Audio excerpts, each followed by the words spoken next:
یہ دیکھیے تاریخی طور پر بڑی ایک دلچسپ بات ہمیں نظر آتی ہے، حیرت انگیز ہے کہ اللہ نے پہلے قیادت عربوں کو دی، پھر کئی سو سال ترکوں کے پاس آئی، اور اب حیرت انگیز طور پر ہمیں نظر آتا ہے کہ اب یہ قیادت ہندوستان کے مسلمانوں کے پاس آئی، یعنی پاکستان کے پاس۔ اقبال نے جسے بات کہی تھی یہ بات کہ لیا جائے گا تجھ سے کام، یہ بہت گرینڈ اسٹریٹجی ہے، بہت کلاسک ویژن ہے جو کئی سو سال تک ابھی ڈومینیٹ کرے گا۔ ابھی تو کھلا ہی نہیں ہے یہ، ابھی تو اقبال کنٹمپریری ہیں، اقبال ماضی کے شاعر نہیں ہوئے ابھی تک۔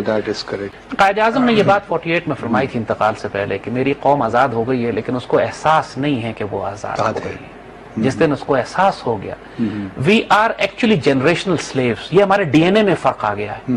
ہم گورے کو دیکھ کے مروب ہو جاتے ہیں، انگریزی بول کے متاثر ہوتے ہیں، یہ ہمارے ڈی این اے کا پرابلم ہو گیا۔ 2-3 نسلوں سے 4 نسلوں سے جب آپ غلام پیدا ہوتے ہیں اور غلام در غلام رہتے ہیں، کتنی نسلیں اور چاہیے ہوں گی اس سے نکلنے کے لیے؟ ایک نسل بھی نکل سکتی ہے لیکن اگر حکمران کوئی مرد آزاد آ جائے، ہم آؤٹ آف دا باکس سوچ ہی نہیں سکتے، اسی لیے انوویشن نہیں ہے ہمارے پاس، اسی لیے ریسرچ اینڈ ڈیولپمنٹ نہیں ہے، اسی لیے ہم ابھی تک اسی انگریز کی غلامی سے باہر ہی نہیں آئے۔ اور سلیو کی ایک خاص ایٹریبیوٹ یہ ہوتی ہے کہ وہ کبھی بھی پرو ایکٹیو اور ایگریسو نہیں ہوتا، ہمیشہ ری ایکٹیو، ڈیفینسو اور خوفزدہ ہوگا۔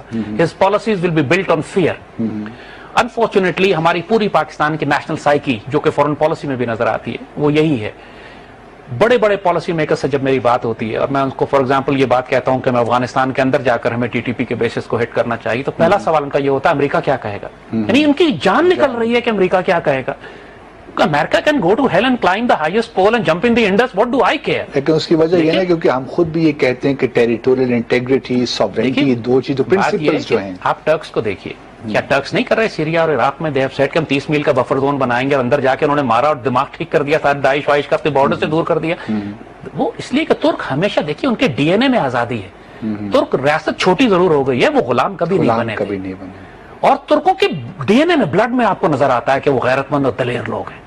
وہ پرواہ نہیں کرتے نہ یورپین یونین کی، نہ امریکنز کی، نہ اسرائیلیوں کی، نہ روس کی، جب اپنی بات ہوتی ہے وہ ٹکرا جاتے ہیں جا کے۔ اور دنیا کا رول یہی ہے کہ you do not get what you deserve, you get what you negotiate, اور